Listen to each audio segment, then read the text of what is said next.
السلام علیکم۔ آج ہم سورہ ابراہیم کی آیت نمبر 17، 18 اور 19 کا مطالعہ کرتے ہیں۔ اعوذ باللہ من الشیطان الرجیم، بسم اللہ الرحمن الرحیم۔ یتجرعہ، وہ گھونٹ گھونٹ پیے گا اسے، ولا اور نہیں، یکاد، وہ قریب ہوگا، یسیغہ، کہ وہ نگل سکے اسے، وَیَأْتِیہ، اور آئے گی اس کے پاس، الموت، موت، من کل مکان، ہر جگہ سے، وما، اور نہیں، ہوا وہ، بمیت، مرنے والا، ومن ورائہ، اور اس کے آگے، عذاب، عذاب ہے، غلیظ، سخت۔ جیسا کہ ہم پچھلی آیات میں جہنم کے بارے میں پڑھ رہے تھے، اس آیت میں اللہ تعالیٰ بتا رہی ہیں کہ یہ سزا دنیا میں ملے گی اور آخرت میں انہیں جہنم میں کئی طرح کے عذابوں کا سامنا کرنا پڑے گا۔ اس میں سے ایک یہ ہے کہ وہ گرمی کی شدت کی وجہ سے سخت پیاس محسوس کریں گے اور پانی کے لیے فریاد کریں گے، مگر انہیں پانی کی بجائے زخموں کا دھون پینے کو ملے گا اور وہ اسے پینے پر بھی مجبور ہوں گے، مگر اس کی بدبو اور رنگت کی وجہ سے کراہت محسوس کریں گے، پھر بھی وہ اس کو گھونٹ گھونٹ کر کے پئیں گے۔ وہ موت کی آرزو کریں گے اور ایسی تکلیف دہ زندگی سے تو موت ہی اچھی ہے، لیکن اخروی زندگی میں موت نام کی کوئی بھی چیز نہیں ہوگی۔ مثلُ، مثال، الذین، ان لوگوں کی جنہوں نے، کفروا، کفر کیا، بربہم، اپنے رب سے، اعمالہم، ان کے اعمال، کرماد اشتدت، اس راکھ کی طرح ہے کہ وہ سخت ہو گئی ہے، بہ، اس پر، الریح، ہوا، فی یوم، ایک دن میں، عاصف، تیز ہوا کے، لا یقدرون، نہیں وہ قدرت رکھیں گے،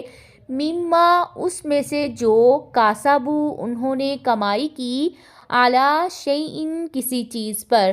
ذالک، یہی ہے، ہوا وہ، الضلال، گمراہی میں ہے، البعید، دور کی۔ اللہ تعالیٰ نے کہا کہ کفار مکہ جو اعمال بتوں کے لیے کرتے ہیں، یا جن میں ان کا مقصد ریاکاری ہوتا ہے، یا مہمانوں کے لیے کئی کئی اونٹ ذبح کرتے تھے تاکہ لوگ کہیں کہ فلاں شخص بڑا سخی اور بڑا مہمان نواز تھا، ایسے اعمال کو اللہ تعالیٰ نے اس راکھ سے تشبیہ دی ہے جسے تیز آندھی اڑا کر لے جاتی ہے۔ آپ صلی اللہ علیہ وآلہ وسلم نے فرمایا، اللہ مومن پر اس کی نیکی کے سلسلے میں ذرہ بھی ظلم نہیں کریں گے،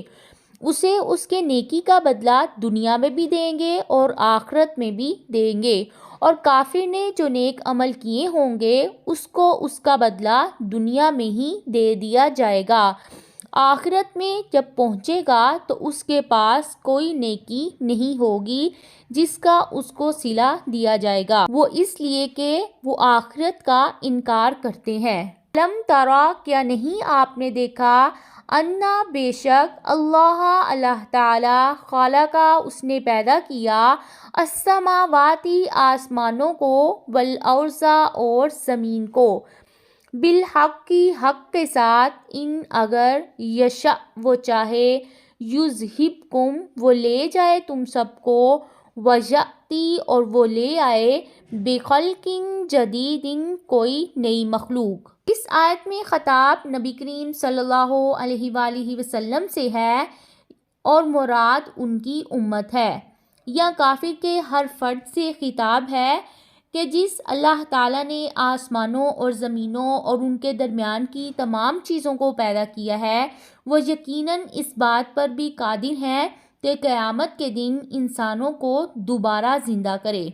ذالک، اور نہیں ہے یہ، علی اللہ، اللہ تعالیٰ پر، بعزیز، کوئی مشکل کام۔